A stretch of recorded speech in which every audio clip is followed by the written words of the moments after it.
Bom dia, boa tarde, boa noite, meus amores. Tudo bem com vocês? Espero que sim. E aí, como é que estão? A higienização estão fazendo? Que maravilha. Quem lembra qual foi a nossa aula de ontem? Geografia, onde a gente falou sobre o que? A vegetação do Brasil, lembram? Então, fizeram as atividades?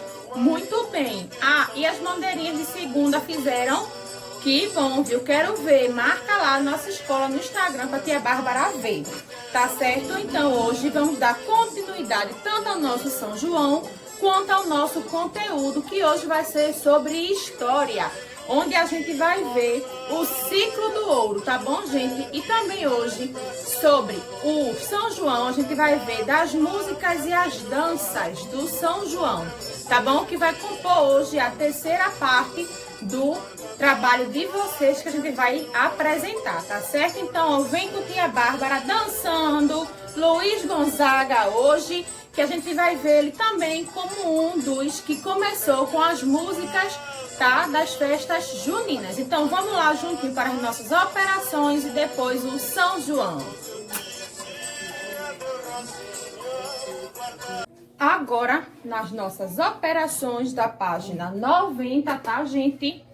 A gente vai fazer o quê? Resolver dois probleminhas juntos, no qual vocês depois vão ter que responder os outros sozinhos, tá certo, gente? Então, vamos lá. Tia Bárbara vai fazer, ó, a segunda e a quarta questão, tá bom? Então, vamos lá. Segundo, em uma parede da cozinha, há 12 fileiras de 10 azulejos. E em outra, há 10 fileiras de 10 azulejos.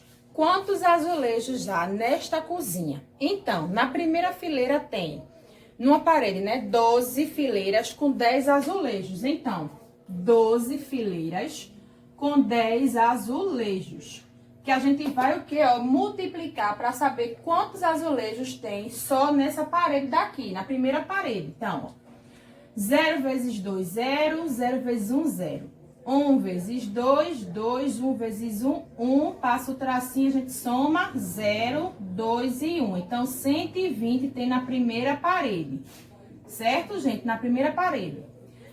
Em outra parede, há o quê? 10 fileiras e 10 azulejos. Então, aqui, ó, 10 fileiras com 10 azulejos, que a gente também vai multiplicar para saber quantas são.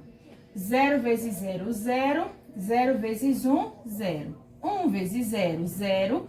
1 vezes 1, 1. Passou o traço, a gente soma. 0, 0 mais 0, 0. Desce o 1. Então, na segunda parede tem o quê? 100 azulejos. Então, a gente tem que saber quantos azulejos há nesta cozinha. Então, se aqui na primeira parede tem 120 azulejos e na segunda tem 100... Para a gente saber, a gente tem que fazer o quê? Somar. Então, ó, passo o traço, vamos lá. 0 mais 0, 0. 2 mais 0, desce o 2. 1 mais 1, 2. Então, tem, ó, 220 azulejos nessa cozinha. Tá certo, gente? Então, agora a quarta questão. Vamos lá. Com uma nota de R$20, comprei um saquinho de pipoca, um suco e 4 bolas, gastando R$5,25. Quanto recebi de troco? Então, a gente tinha quanto? R$20. R$20, não foi? Gastamos quanto? R$5,25. Então, a gente tem que saber quanto vai ser o nosso troco. Então, a gente vai fazer o quê? Uma subtração, porque a gente tinha 20, tirou 5,25 desses 20, não foi? Então, vamos lá. 5 para 10, 5, vai umzinho. 3 para 10, quanto é, gente? 7. Vai umzinho de novo aqui e desce a vírgula. 6 para 10, 4. Vai umzinho aqui. 2 menos 1, 1. Então, a gente recebeu de troco quanto? R$14,75 centavos, tá bom, gente? Então, o que é que a gente hoje, tia Bárbara, vai ver de história? A gente vai ver, gente, né, por que aconteceu essa questão toda do ciclo do ouro. Por que Portugal precisou tanto querer explorar esse ouro, tá, gente? Por que era importante ele querer tanto? O que foi que aconteceu que fez com que Portugal impulsionasse cada vez mais a exploração do ouro, tá? E assim, aonde foi que aconteceu isso? Quem foram os responsáveis por essa exploração do ouro? Tá bom, gente? E a gente vai ver tudo isso hoje também na nossa aula de história, tá? Mas primeiro, vamos lá falar um pouquinho sobre as danças e músicas, tá? Do nosso São João. Então, acompanha lá a tia Bárbara, que a gente vai ver agora dançando e se divertindo, tá bom? Vamos lá juntinho. Bom, gente, como tia Bárbara já falou, essa é a nossa terceira parte do trabalho, onde a gente vai falar sobre danças e músicas juninas, tá certo? Então, vamos lá. Uma das danças que a gente faz, que a gente vê nas festas juninas são o quê? A quadrilha, tá? Ela teve o quê? A origem na Inglaterra lá no século XIII e depois ela foi incorporada à cultura francesa, naquelas danças que, como a gente vê, que são bem marcadas, né, da dança francesa. Então, o que aconteceu? Essa quadrilha acabou se tornando popular na Europa e por meio dos portugueses, né, que como chegaram aqui através da colonização portuguesa, trouxeram também um pouco da quadrilha para o nosso país. Só que aqui, no que foi que aconteceu no século XIX, quando a quadrilha já estava aqui, né, ela se popularizou no Brasil e acabou tomando outra forma. Por exemplo, ela deixou de ser uma dança que só era dançada pelas pessoas aristocratas, tá? As pessoas ricas da alta sociedade europeia, para ser dançada por todo mundo. Ou seja, ela se tornou uma dança popular, principalmente, tá, nas zonas rurais, principalmente daqui do nosso Nordeste. Por quê? Porque essa dança significava uma boa colheita, tá? Devido às chuvas entre os meses do mês de junho e julho. Tá bom, gente? E também era uma forma de homenagear os santos que a gente também comemora agora no mês de junho, que como tia Bárbara já falou, Santo Antônio, São João e São Pedro. Tá certo, gente? Então, essa quadrilha, ela chegou aqui como bem sendo, né, da questão da elite, todinha através da colonização da portuguesa e acabou que virou outra forma. E a gente vê como antigamente a gente via que a quadrilha era aqueles vestidozinhos de matuto, bem quadriculadozinho, com a roupinha bem quadriculada, bigodinho nos homens do chapéu, as mulheres de trancinha no chapéu também. Só que com o passar do tempo, o que foi que aconteceu com essas quadrilhas? Essas quadrilhas começaram a passar a ter quadrilhas estilizadas, que hoje a gente vê que são quadrilhas mais elaboradas, né? Que as roupas trazem alguma coisa de algum tema que eles estejam trabalhando ou dançando naquela quadrilha, tá? Outro tipo de danças que a gente vê também na festa junina são o quê? O xote, o forró, o baião e o chachado, que são o quê? Ritmos bastante populares aqui no Nordeste, tá, gente? Que acabou sendo conhecido no país inteiro através de quem? De Luiz Gonzaga. Pois Luiz Gonzaga foi um dos artistas, dos principais artistas, que começou a escrever músicas juninas através do forró, do baião, do chachado. Ele tem várias músicas, tá, gente?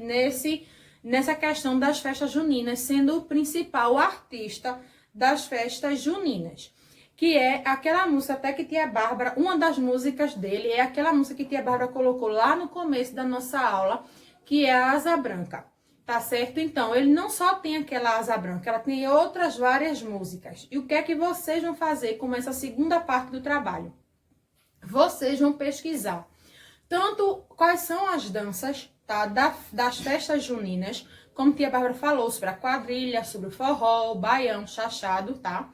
E também vão procurar saber quem foi Luiz Gonzaga. Como assim, Bárbara? Quem foi Luiz Gonzaga? Vocês vão fazer uma biografia dele. O que é uma biografia? Vocês vão dizer de onde ele veio, vocês vão contar um pouquinho da vida dele, quando ele nasceu, de que cidade ele nasceu, com quais foram as músicas mais conhecidas dele, tá, gente? E também vocês vão copiar uma música só dele. Uma música, gente. Pode ser essa asa branca que tia Bárbara colocou? Pode. Mas vocês vão encontrar também outras letras de música também na pesquisa de vocês, que Luiz Gonzaga também escreveu e cantou. Tá certo? Então, vocês vão pegar uma música e vão escrever. Então, o que é que vocês vão fazer? Repetindo, tá? Para não ficar dúvida de ninguém. Vocês vão pesquisar as danças juninas, falar um pouquinho de cada delas, né? Um pouquinho de cada uma. E também vão falar sobre Luiz Gonzaga. Uma música vão copiar, vão ver quais são as músicas mais conhecidas dele e falar um pouquinho da vida dele. Tá certo, gente? Então, agora, vamos lá para o nosso conteúdo de história, porque hoje, depois da gente falar do nosso conteúdo de história, vem o professor Hernandes com a aula de inglês que vocês tantos esperavam. Tá certo? Então, vamos embora lá para falar sobre o ciclo do ouro, dançando um forrozinho de Luiz Gonzaga.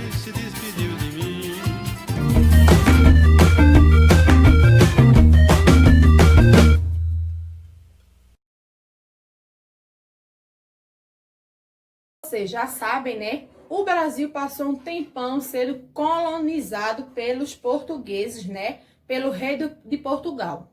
E o que foi que aconteceu? Quando eles chegaram aqui, passaram a explorar primeiramente o pau-brasil, depois passaram para o açúcar e depois passaram para o ouro. Não foi que a gente viu que os bandeiras conseguiram encontrar esse ouro através das minas, que foi uma das principais causas que aconteceram todos aqueles movimentos nativistas, que foi essa questão do ouro, dos altos impostos que Portugal queria que fossem pagos à coroa, né? Então, o que foi que aconteceu? Como vocês sabem, Portugal estava ganhando muito dinheiro com o açúcar.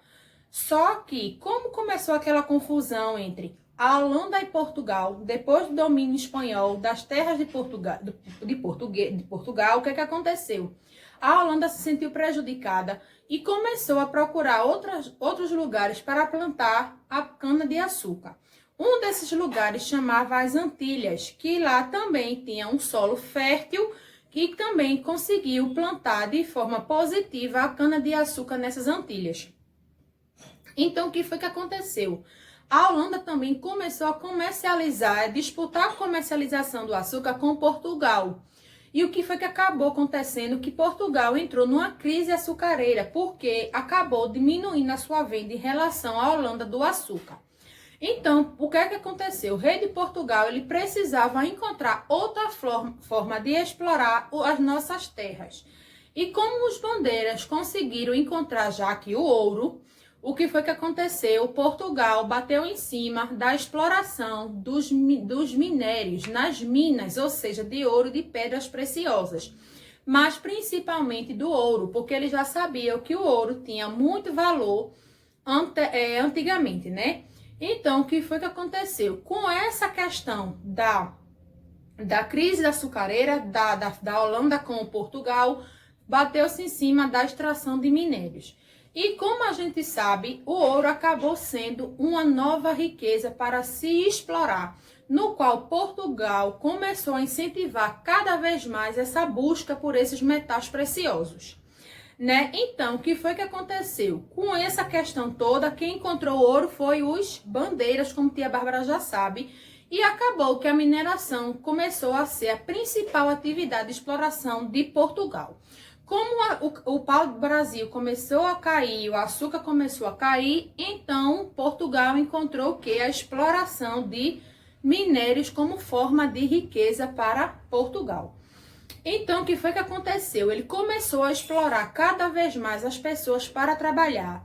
E quem é que sofria com essa exploração toda? Os escravos, os negros, porque eles eram obrigados a passarem o seu dia praticamente todo só nessa exploração dessas minas.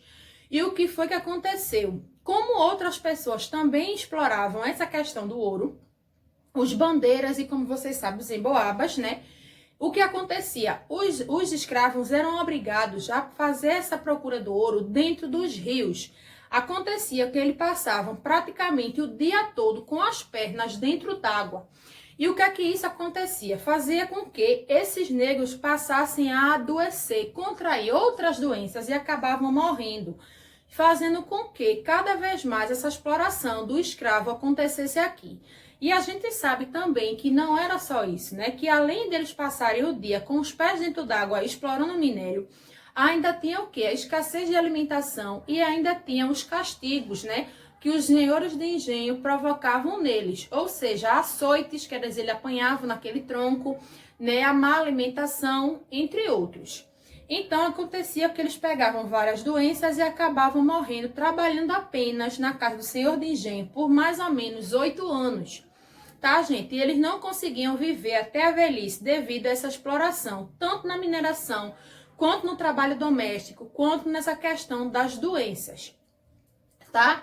Também haviam os escravos, tá? Os negros, que a gente chamavam de negros ambulantes, que eles faziam o quê? Eles vendiam artigos que os senhores de engenho mandavam, porém aquele dinheiro não ficava todo para eles. Aquela parte do dinheiro, a grande maioria, na verdade, ficava para os seus senhores. E esses negros eram chamados de negros de ganho, porque eles ganhavam um pedaço do que eles revendiam, do que eles vendiam, que era do senhor de engenho. Tá certo, gente? E a gente sabe que essa exploração dependia do ouro, dependia exatamente boa parte desses escravos, que como tia Bárbara já falou, né? Eles procuravam na água. E quando essa questão da exploração das minas acabou de sendo só dentro d'água, eles começaram a se arriscar cada vez mais. Eles procuravam através de encostas, galerias subterrâneas. Mas, tia Bárbara, o que são essas galerias subterrâneas? Eu não sei se vocês já viram em alguma novela, alguma coisa, mas assim, eu vou explicar mais ou menos, eu vou tentar explicar para vocês e vocês podem também pesquisar como é essa galeria subterrânea, gente. A gente vê muito essas galerias subterrâneas nessa exploração de minérios. O que é que acontece? Uma caverna, por exemplo. E eles vão ali, ó, escavando as rochas atrás dos metais preciosos, do ouro, das pedras preciosas. E com essa escavação nas rochas, eles vão colocando pedaços de madeiras para que segurem as outras rochas que estão em cima. Porque devido a eles vão batendo naquilo ali, a pedra, eles vão quebrando a pedra por dentro. Então, eles vão botando encostas, escoras, tá? Para poder essa pedra não arriar. E o que é que acontece? Isso é um grande perigo. Por quê, gente? Porque se aquilo ali, aquelas escoras que eles colocam, não aguentam o peso daquela rocha ou daquele pedaço de morro ali de areia que tem em cima, que eles estão escavando, o que é que acontece? Aquilo ali desmorona. E muita gente ali acaba morrendo, tá, gente? É muito perigoso. Então, como as pessoas não queriam estar arriscando a sua vida, né? Como os pobres dos negros, eles sempre foram muito maltratados, eles eram obrigados a trabalhar dentro dessas galerias subterrâneas, arriscando a sua vida em prol dos patrões. Muita gente morreu, gente, muita gente morreu, porque isso era muito perigoso, tá bom? E lembram que tia Bárbara falou dos negros de ganho, que eram aqueles que vendiam para os senhores de engenho alguns artefatos, algumas pedras preciosas, pronto. Eles, nessa questão, eles recebiam uma porcentagem pequena, tá? Do valor que eles vendiam para os senhores de engenho. E nessa época, a alforria, eles podiam comprar sua alforria. O que é alforria, tia Bárbara? Comprar sua liberdade. Porém, a gente sabe, né, que mesmo o negro sempre foi explorado. Então, o que é que vai acontecer? Quando ele vendia, geralmente o que ele ficava, que o senhor de engenho pagava a ele, era muito pouco. E às vezes o que era pago a ele era o quê? Por um prato de comida melhor, por uma outra coisa melhor que aquele negro naquele momento necessitasse. Então, não era tão fácil assim comprar a sua liberdade. E outra, um negro escravo livre, quem é que ia oferecer a ele emprego? Ninguém ia oferecer emprego a um escravo negro, né? Porque emprego eles teriam que o quê? Pagar pela força de trabalho daquele negro livre. E ele sendo escravo, não. Ele trabalhava obrigado e sem receber nada, né? Recebendo o quê? Sempre maus tratos e comidas péssimas, né? Ficando doentes, como tia Bárbara já falou, que acontecia o quê? Que eles ficavam doentes e morriam logo. Nem chegava muitas vezes a velhice, devido a essa toda exploração. Tá bom? Então, vamos fazer um resumo do que a gente viu aqui. A gente viu que Portugal, como não conseguia mais manter essa questão da exploração, tanto do pau-brasil quanto do açúcar, começou a procurar outro tipo de exploração aqui no nosso Brasil, que foi a exploração de minérios, né, das minas, que foram mais principalmente de ouros e pedras preciosas. Que quem é que trabalhavam nessas minas principalmente? Negros, né, os bandeirantes também que encontraram esse ouro, e também emboabas, que são os forasteiros, como tia Bárbara já falou, que vinham de outras regiões para também escavar minérios aqui no nosso país, principalmente em Minas Gerais. Tá, gente? Então, o que é que aconteceu? Esses negros que eram obrigados a trabalhar nesse ciclo do ouro, eles passavam muito tempo aonde? Procurando dentro do rio, né, gente, ouro, e acabavam contraindo algumas doenças, tanto no rio, quanto pelo passar do tempo mesmo, de ficar muito tempo com os pés dentro d'água, tá? E acabavam morrendo, só trabalhando em média 8 anos para aquele senhor de engenho, tá? Então, o que foi que aconteceu? O Portugal acabou tendo uma crise na produção açucareira, que acabou perdendo mais, né, a sua questão para a Holanda, que acabou botando para a Europa o açúcar através das Antilhas, e Portugal começou a querer cada vez mais explorar o ouro, que foi um dos motivos de toda aquela questão daqueles movimentos nativistas que a gente viu na nossa aula de história anterior, que o que acontecia? Eles eram que precisavam acabar com essa questão do exploração do ouro, de impostos, porque ninguém aguentava mais. Tá, gente? Então, eu espero que vocês tenham entendido nossa aula hoje.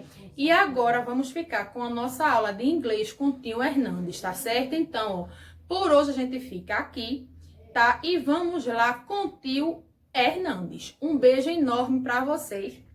E até a quinta. Hello, quarto ano. Good morning, good afternoon. How are you guys? I'm Teacher Hernandes, o professor de inglês de vocês do Projeto Bilíngue. E eu estou aqui para ensinar a vocês duas coisas bastante importantes. Vamos lá descobrir o que é? A primeira coisa que eu vou ensinar para vocês é sobre o alfabeto em inglês, tá certo?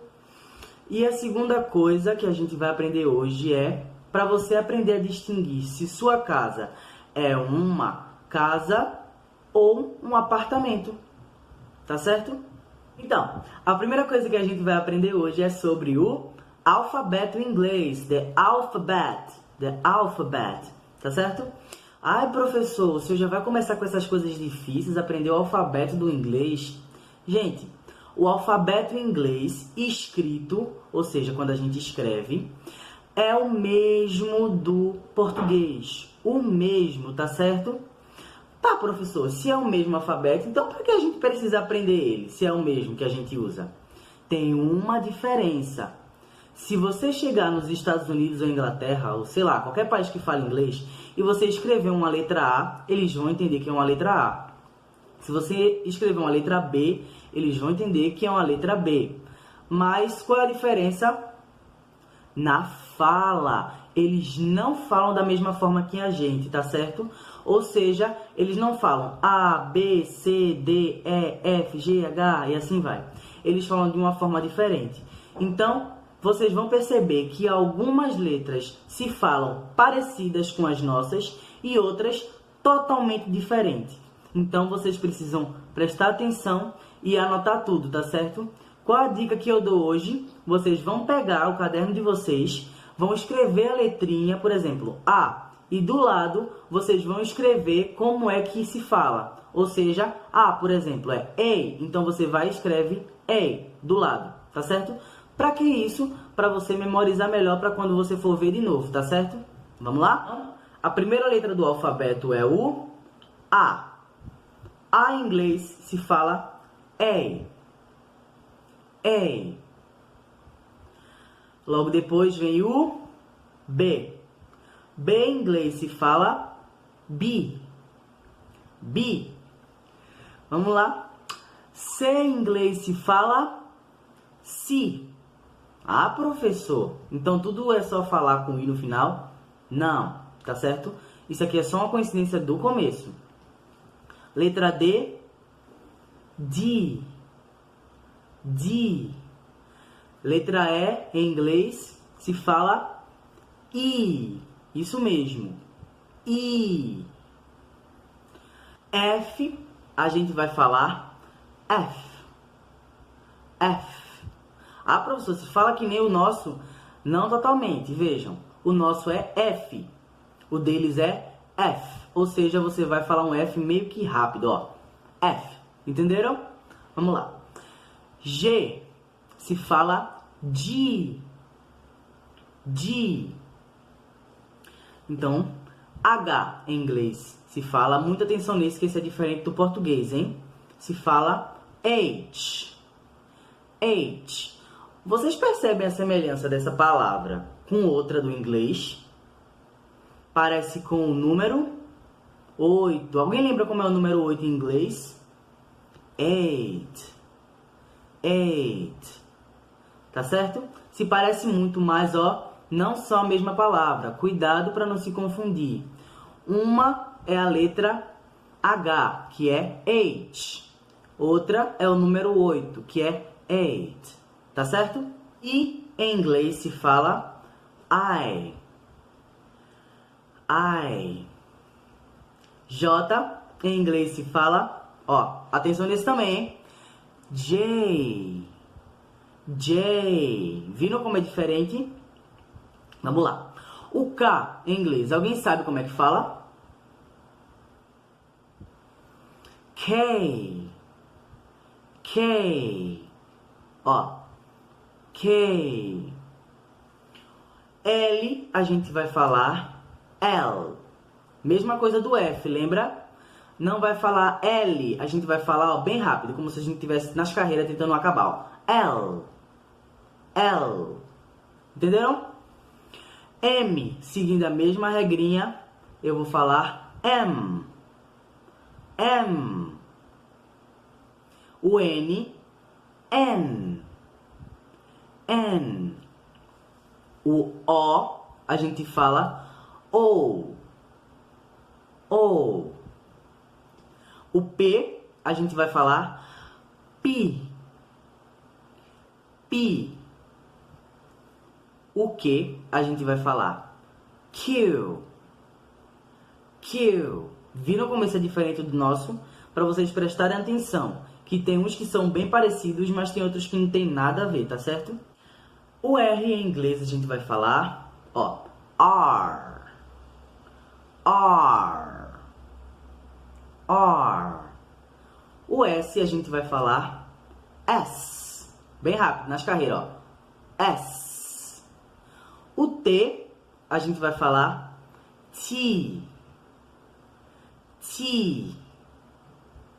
T.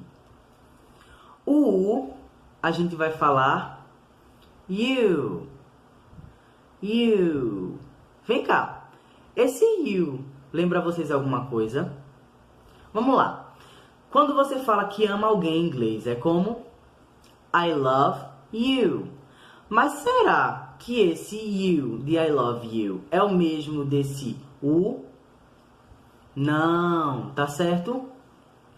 São projeitos de falar iguais, porém são coisas diferentes. Lembram do H, que a fala parecia o 8 e o H? Mesma coisa. O you, letra U, é diferente de you. You significa o que? Alguém sabe?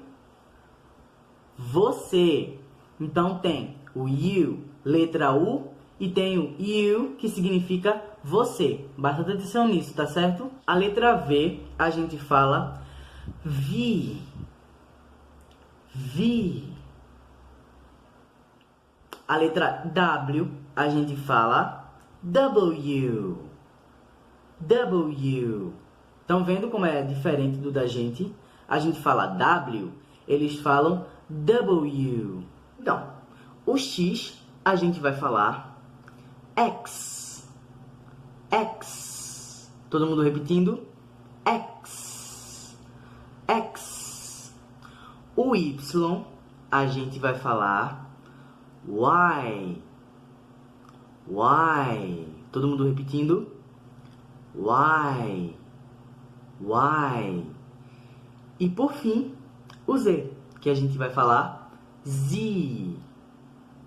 Z. Todo mundo repetindo? Z. Z. Então vamos lá. Eu espero que todo mundo tenha anotado, tá certo? Porque agora a gente vai repetir juntos, tá certo? Together. Vamos lá.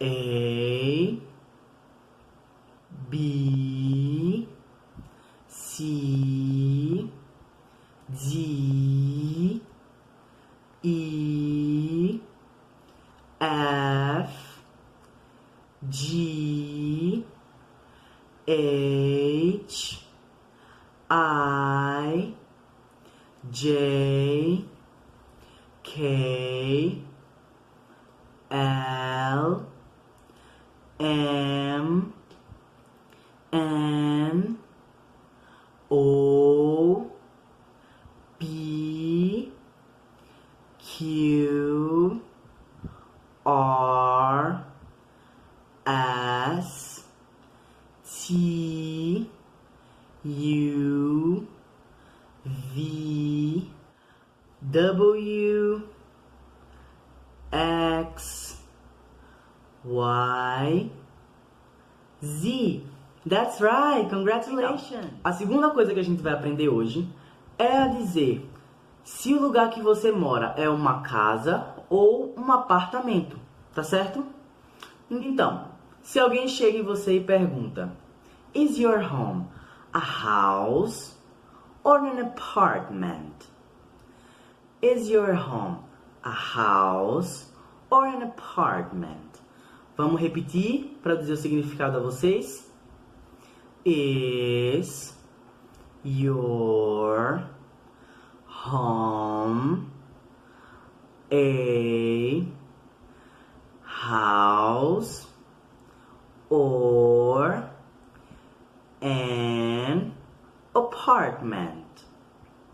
Is your home a house or an apartment?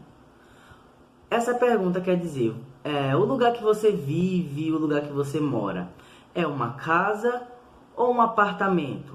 Então, se alguém chega em você e pergunta, Is your home a house or an apartment? Se você mora numa casa, então você vai responder a house. A house. A house. A house. Todo mundo repetindo? A house. Mas, se você mora num apartamento e alguém lhe faz essa mesma pergunta, você vai responder an apartment. An apartment. Todo mundo repetindo? An apartment. An apartment. That's right, congratulations!